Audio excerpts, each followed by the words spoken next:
경매수골 현미경의 치호입니다. 여미입니다. 이번 시간에는 내가 조금 많이 착각하는 것들 중에 하나를 내가 설명을 해줄게. 네. 우리가 보통 특수물건이라고 하는 것들이 있어. 지분, 분묘, 법정지상권. 네.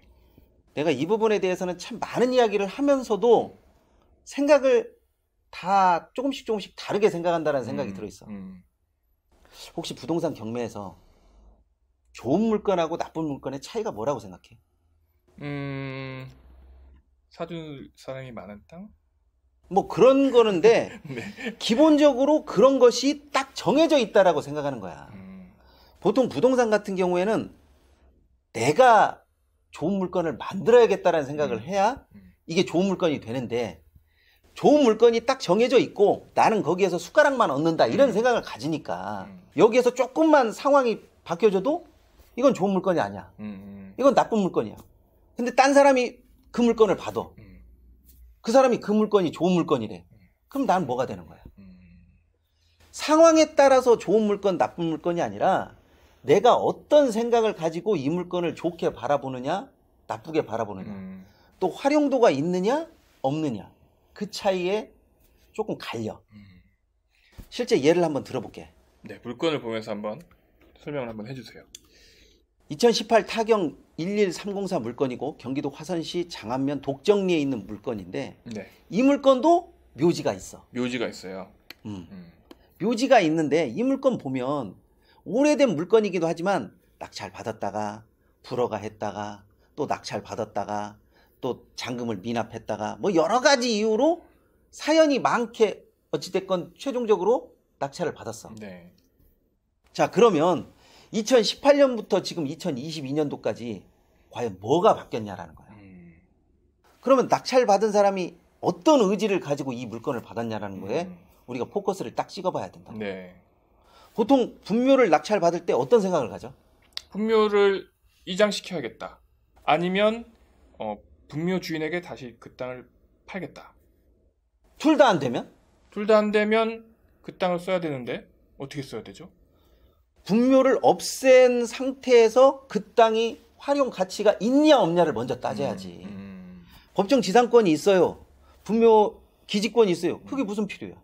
분묘 기지권이 없으면 이 땅의 활용 가치가 있어야 되는 거고, 분묘 기지권 아니라 그 어떤 것이 없다고 하더라도 이 땅의 활용 가치가 없어. 그러면 그건 사실상 의미가 없어. 여기에 분묘 기지권이 하나 더 있어도 나쁜 땅이 돼버리는 거야. 내가 활용할 수가 없으니까. 이 땅이 어떤 땅인지 한번 보겠습니다. 그러면 여기에 분묘가 있어 보여요. 사실상 이쪽으로 들어가는 저 현황도로도 보이긴 하는데, 네. 이 현황도로로 낙찰받은 사람이 뭘 할 수 있을까? 그리고 이 분묘를 없다라고 하면 이 땅은 어떻게 사용이 될까? 땅도 이렇게 지대가 옆에 도로보다 한참 낮은 것 같아요. 그래 봤자 농지야. 네. 과연 농지로서의 어떤 기능을 할 수가 있을까?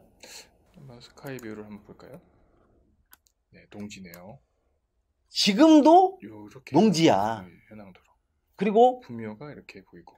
이쪽에 과연 주택이 들어설 수 있다라고 봐? 아니, 주택은 그만두고 건축물이 네. 들어설 수 있을까? 쉽지 않아 보입니다. 조금 극단적인 비교인데, 얼마 전에 토지반 회원이 낙찰받은 김양장동 물건을 한번 보자고. 자, 이 물건입니다. 자, 이 물건은 아까 그 물건하고 사실상 조금 비슷해. 묘지도 있고 맹지고. 그렇죠. 근데 이 물건을 스카이뷰로 한번 띄워봐봐. 네, 알겠습니다. 한번 볼게요. 자, 이 물건은 만약에 묘지가 없다면 어떻게 쓰일 것 같아? 네, 한번 더 조금 줄여볼게요. 와, 이렇게 주택가 있고 식당이 있고 교회가 있는데 여기가 분묘가 가운데 있다? 저 분묘만 없애면 네. 저 땅은 어떻게 쓰이는 게 맞는 것 같아? 저 땅은 옆에 있는 저기 순두부 가게에서 쓰든가 아니면 교회에서 쓰든가 뭐 그런 땅으로 써야 되지 않을까요? 사실상 어떻게 보면 최종적인 소비자가 결정된 셈이나 똑같아. 그렇죠. 이런 땅은 얼마나 낮게 쓰냐가 문제가 아니라 이런 땅은 사실상 내 소유로 빨리 만드는 게 중요한 것 같아. 그렇죠. 물론 여기에 세부적인 가격은 둘째로 치고 쓰임새가 정해져 있잖아. 그렇죠. 근데 아까 그 땅 같은 경우에는 쓰임새가 정해져 있다라고 보기에는 다소 무리가 있어. 맞아요.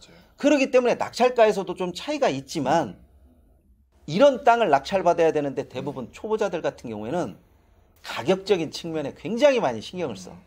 어차피 묘지 2개 있고 묘지 하나 있고 하는 거 똑같으니까 난 기왕이면 저렴한 거 산다. 근데 우리가 일반적으로 저렴한 거 사가지고 얼마나 크게 가치를 투입시키려면 자기 돈 안 들어가고 어떻게 할 수 있나?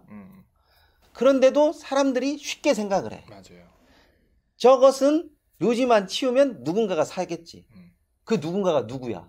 그렇죠. 이런 물건 같은 경우에는 딱 살 사람이 정해져 있는 그런 물건이고, 아까 그 화성에 있는 거는 그 허벌판에 분묘가 없으면 누가 사지? 그 분묘를 만약에 없앤다고 하더라도 누군가는 또 묘지 쓰려고 달려들 수도 있어. 근데 이 땅은 만약에 묘지가 없앤다고 해서 여기에 또 누가 묘지 쓴다고 달려들겠어? 그렇진 않죠. 그렇진 않을 거야 아마. 그러다 보니까 이 땅의 쓰임새로만 놓고 보면 이 땅이 훨씬 값어치가 있는 거고, 그렇죠. 그 땅은 솔직한 말해서 아무리 저렴해도 쉽게 매수자가 달라들 수가 없단 말이야. 그렇죠. 근데도 사람들은 가격에 너무나 연연하고 이 활용도라든지 쓰임새를 아예 처음부터 없는 것처럼 생각을 해.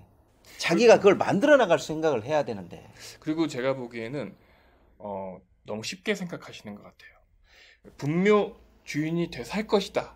요 한 가지만 놓고 지금 하시는 분들이 많거든요. 만약에 안 샀을 때는 다른 방법이 있어야 된단 말이야. 분묘 나머지 부분을 떼어 달라고 하든지 저번에 너처럼, 네. 아니면 그 분묘 땅을 다 사가지 않을 거면 이 땅을 전부 다 팔아서 돈대로 나눠 갔다든지 뭐 이런 게 있어 나와야 되는데 오로지 딱 한 가지만 생각하다 보니까 그거 외에는 이제 길이 없는 거죠. 길이 없는 거지. 그리고 또 그 나머지 것을 하기 위해서 자금을 투입하기에는 처음에 생각했던 거하고 다르기 때문에 쉽게, 이게 이제 망설여지는 거야. 쉽게 이게 추가되는 자금은 또 드리기 싫은 거고. 그렇지. 이제 이게 추가된다고 하더라도 이 자금을 뽑을지 못 뽑을지를 모르잖아. 그렇죠. 그러니까 이제 이게 계륵이 되는 거야. 맞아요. 그래서 처음에는 한 1, 2년 놔두면 뭐가 되겠지. 2, 3년 되면 뭐가 되겠지. 근데 시간이 지나가면 지나갈수록 사실 그런 땅은 어떤 값어치가 점점 더 없어져. 그렇죠. 분묘가 있어가지고 10년, 20년이 지나면 그냥 그 땅은 묘지 땅이 돼버리는 거야. 근데 이 땅을 한번 봐봐봐. 이 땅은 묘지가 없으면 어떤 건축물이 들어설지, 아니면 건축물이 확장이 될지, 아니면 다른 쪽으로 활용이 될지, 이런 부분에 있어서는 아무도 예측을 할 수가 없어. 예측을 할 수 없다라는 것은 그만큼 쓰임새가 많다라는 이야기야.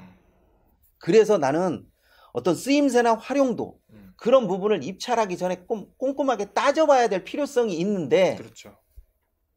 너무나 쉽게 부동산 경매를 생각하시는 분들에게 꼭 이런 부분은 자기가 됐든 아니면 다른 사람이 됐든 아니면 좀 잘 아는 사람이 됐든 좀 이야기를 들었으면 좋겠어. 그렇죠.